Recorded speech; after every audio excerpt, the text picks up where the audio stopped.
This morning is going to be what? A good morning. Why don't we greet people by saying bad morning? Everybody you will see in life says good morning. And sometimes somebody will ask you, what is good about the morning? Because to them, it's not a good morning. Is that right? Yes. To them, it's not a good morning. They may have encountered something. They may have heard something. Somebody may have shown some attitude or character. That makes one. So if he knew this one was there, why didn't he give you this one? Because he's not sure. Have you commanded the morning? Meaning that you carries what it takes to be able to command that morning. And the moment we get to hospital, and there is a problem with our genetic system, your problem with your body. When you go, they will check you out. But one of the things normally they will do to be able to see what actually is going on in your body is what? Blood test. Thank you. Blood test. Because they believe that when we check the blood, we'll be able, because from the crown of your head to the sole of your feet, there is nowhere there is no blood. And the blood circulates. And as the blood circulates, they believe that they'll be able to know why this thing is happening this way. But one of my doctor friends once told me that sickness don't begins in the blood. It begins in the tissues. And as it begins, and by the time it comes out or takes place in the blood, it's already fully grown. You are seeing it. You are feeling it. That's why you go and they check it and they see it and they give you medication. So there are certain things that actually happens that really you have no idea. Doctors even know that is what is going on.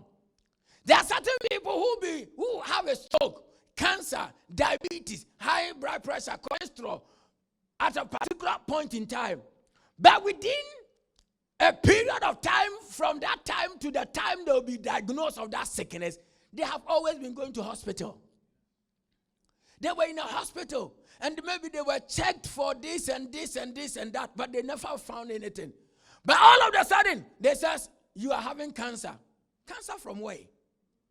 You are having high blood pressure, diabetes. But you check my blood 44 times the last 6 months. So where from it? Let me tell you, church, in life, Satan always works behind the scenes.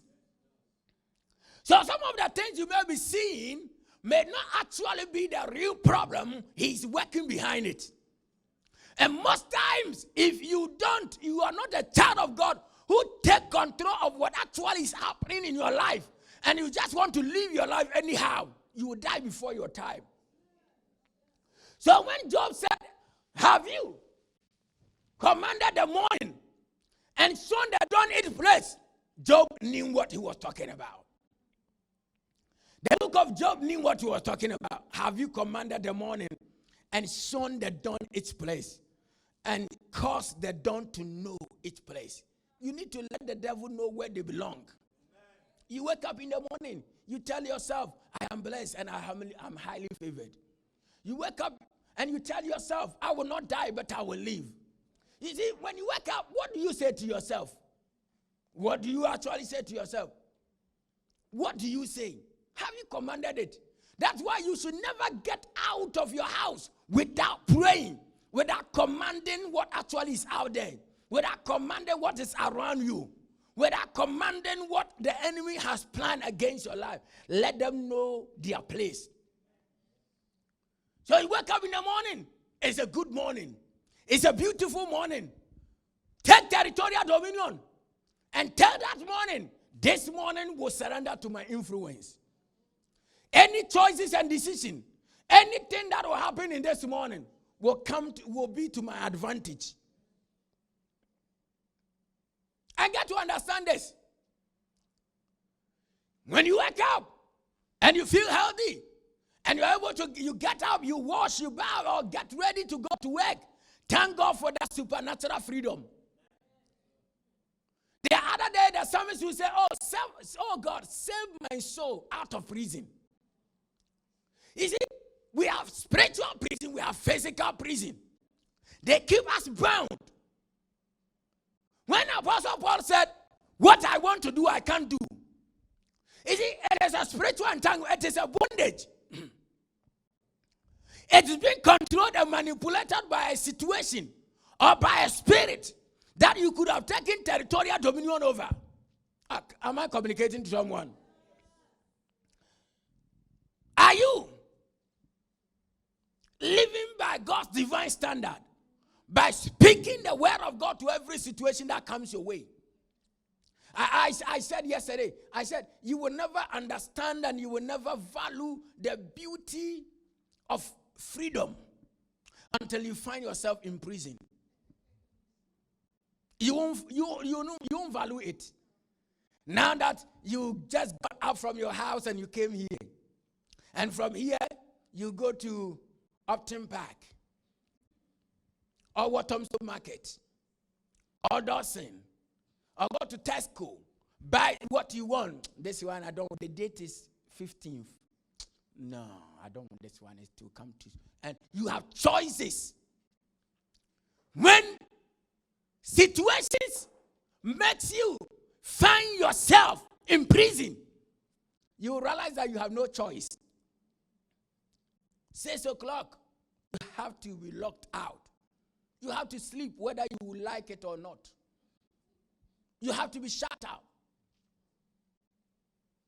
I always say when you are in prison in this country, it is like a normal average individual in my country living in his house, having a kettle, eating and doing his tea, having a TV to watch, and computer game somewhere, and then they are training. Come to my country where the only freedom where you will get out of this is going out with a machete going to farm in somebody's farm. That's the only little freedom to get out. Not to relax, but to go and work. When that small confinement, somebody's head goes that way and another person's head comes that way. Where there is heat, people, their body, all kind of sicknesses.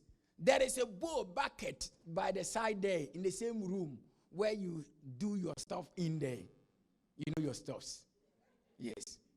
All kind of stuff you do it in there and it's sitting in the same place. So you don't see the value of what actually you are having. And let me tell you, not everybody in there is guilty. Not everybody in there deserves it. Some people found themselves in wrong place at the wrong time. And that is why they are facing what they are facing.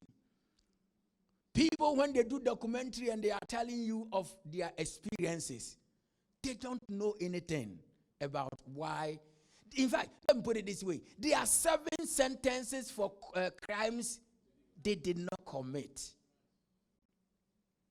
You could have been a victim. You could have found yourself that way. I know somebody in this country, I visited someone's child in a young offenders prison, Feltham, many years ago, about 17 years ago.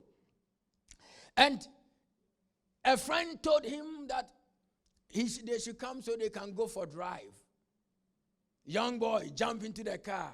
Nice car with a convertible. It was summertime with noise. And then they are enjoying. Were stopped by police. Searched. Found drugs. Found gun. All of them sentenced. All of them sentenced. And can you see that he found himself in the wrong place? They did defend themselves, but when Satan wants to destroy you, he will definitely destroy you if you have no God. So, beloved, have you commanded the morning and shown its place? Have you commanded the morning? And look at verse 13. It said, that it might take hold of the ends of the earth, and the wicked be shaken out. So it means that this world, this earth, there is a wicked thing happening, taking place from the time you woke up to the time you go back to bed within the day. But he says that you have what it takes to be able to command what needs to be commanded and to shake what needs to be what? Shaken. So that they can all do what? Come out! So when you go, even when you are coming to prayer meeting, yes, even though